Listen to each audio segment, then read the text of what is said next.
یہ حسین علیہ السلام کا غم منانا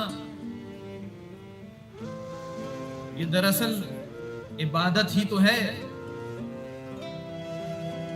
بھائی. جہاں چیزیں روایت بن کے رہ جاتی ہیں،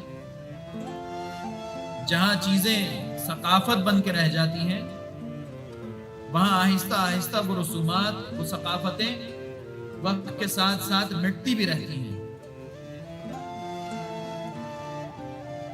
1000 سال پرانی کسی تاریخ کی کتاب کو اٹھائیے، 2000 سال پرانی کتاب کو اٹھائیے، دیکھیے کون سی ایسی رسم ہے جو آج بھی قائم و دائم ہے. اور اگر باقی بھی ہوگی تو جس انداز سے 1000 سال پہلے برپا تھی، آج اس کا رنگ تبدیل ہو چکا ہوگا، انداز تبدیل ہو چکا ہوگا، طور طریقے تبدیل ہو چکے ہوں گے، کیونکہ روایت تھی، ثقافت تھی، تہذیب کا حصہ تھی. جیسے جیسے تاریخ بدلتی گئی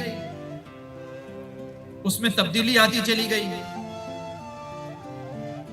مبہم ہوتی چلی گئی، مٹتی چلی گئی، اور آخر کار وہ صرف کتابوں کا حصہ بن کے رہ گئی، تاریخ کے اوراق کا حصہ بن کے رہ گئی. تو عزیزان محترم، جو چیز مٹ جائے وہ رسم ہوتی ہے، رواج ہوتا ہے، رسم ہوتی ہے، رواج ہوتا ہے، ثقافت ہوتی ہے. لیکن جو باقی رہ جائے وہ عبادت ہوتی ہے. عزاداری آج بھی ویسے ہی باقی ہے جیسے 1400 سال پہلے تھی.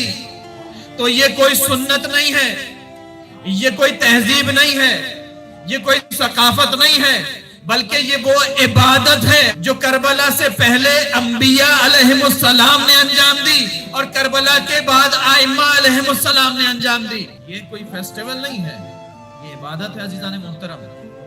اس لیے تو جیسے جیسے وقت گزرتا چلا جا رہا ہے، اس عبادت میں بھی نکھار آتا چلا جا رہا ہے. عابد کون ہوتا ہے؟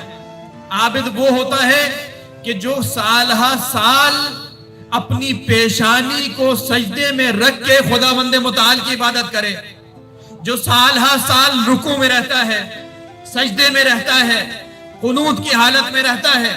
یہ رکوع سجود کی تکرار اور تجربہ، یہ رکوع سجود اور عبادت کا تجربہ، یہ تکرار، یہ مشق اسے اس مقام پہ پہنچا دیتی ہے کہ اسے کہا جانے لگتا ہے کہ یہ عابد ہے، خدا کا عبادت گزار ہے.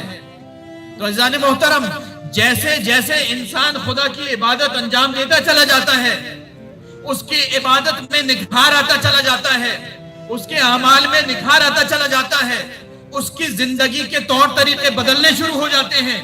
یہ حسین علیہ السلام کی عزاداری بھی خدا کی عبادت ہے. جتنا زیادہ انسان عزاداری کے اعمال انجام لائے گا، جتنا زیادہ اس عبادت کو بجا لائے گا، ویسے ویسے اس کی زندگی تبدیل ہوگی، اس کی عبادت میں نکھار آئے گا، ویسے ویسے وہ اپنے آپ کو خدا سے نزدیک پائے گا. شرط صرف یہ ہے کہ اسے کوئی روایت نہ سمجھنا، عبادت سمجھنا.